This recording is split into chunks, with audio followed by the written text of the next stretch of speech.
Entrevista. Hora de conversarmos com Fábio Pereira, cientista político da ESPM, a Escola Superior de Propaganda e Marketing. Professor, bom dia, obrigado por atender o jornalismo da Nova Brasil.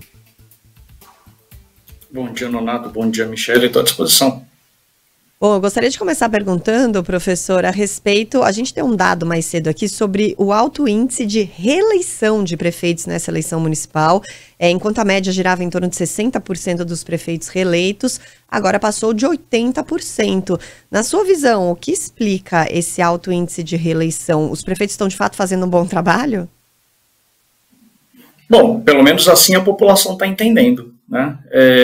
Os prefeitos que disputam a reeleição têm o que chama-se de a máquina à disposição, ou dispõem do orçamento público para executar obras de interesse da população, e isso pode casar com o calendário eleitoral.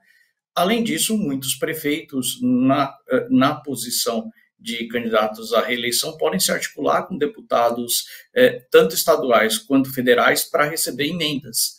Então, ainda vai ser estudado com mais detalhes, mas além da questão da reeleição, do número de prefeitos reeleitos, vai ser bem importante entender o peso das emendas orçamentárias. E aí, quem concorre à eleição tem mais condição de articular o recebimento de emendas. Professor, eu vi muito nessa eleição dizendo que Lula e Bolsonaro não foram bons cabos eleitorais. E aí, de um modo geral, olhando para o país e pelo resultado da eleição, a polarização perdeu força nesse ano de 2024? Qual é a sua avaliação? Ela continua viva, mas os dados mostram que há espaços, sobretudo para partidos de centro-direita conseguirem avançar, né? Agora, a gente tem que avaliar uma dimensão um pouco maior. Quando a gente fala do Bolsonaro, é preciso lembrar, o Bolsonaro, nesse momento do tempo, está inelegível, não dispõe de orçamento público, ainda que o PL seja o primeiro ou segundo maior partido da Câmara e com isso consiga reverter muitas emendas. Então, não dá para dizer que houve uma derrota completa do bolsonarismo, né? Até porque o PL foi um dos partidos que mais cresceu em número de prefeituras e fez duas prefeituras que, apesar de pequenas, podem ser importantes no jogo de 2026, pois são no Nordeste. Por sua vez, o Lula teve mais dificuldade, mas quando a gente olha a frieza dos números, ao contrário do que pensa o senso comum, o número de prefeituras eleitas pelo PT foi maior do que 2020, e também para tentar digamos, fazer o contra-argumento, o PT volta a comandar uma capital, coisa que não acontecia há 8 anos.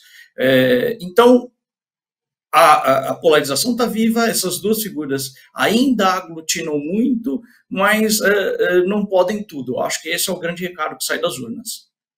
Professor, para finalizar aqui da minha parte, como o senhor avalia essa questão da abstenção, rapidamente, e também se eu pudesse falar de um grande nome da política nacional que sai vitorioso dessa eleição, quem seria? Vamos lá. A abstenção, sim, tem sempre o imaginário de que o voto que o número de abstenção tem a ver com a insatisfação do sistema, só que ele é parcialmente verdadeiro, né? A abstenção também tem a ver com o fluxo migratório. Então, por exemplo, o Rio Grande do Sul, há muitas décadas, registra, em especial Porto Alegre, uma saída de pessoas maior do que a entrada. Então, muitas dessas pessoas saem e não atualizam o seu título eleitoral. E não atualizam o domicílio eleitoral.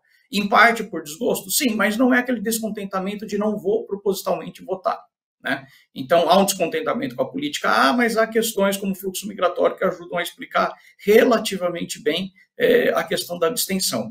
E eu diria que possivelmente o grande ganhador dessas eleições, se a gente for para pensar, chama-se Gilberto Kassab.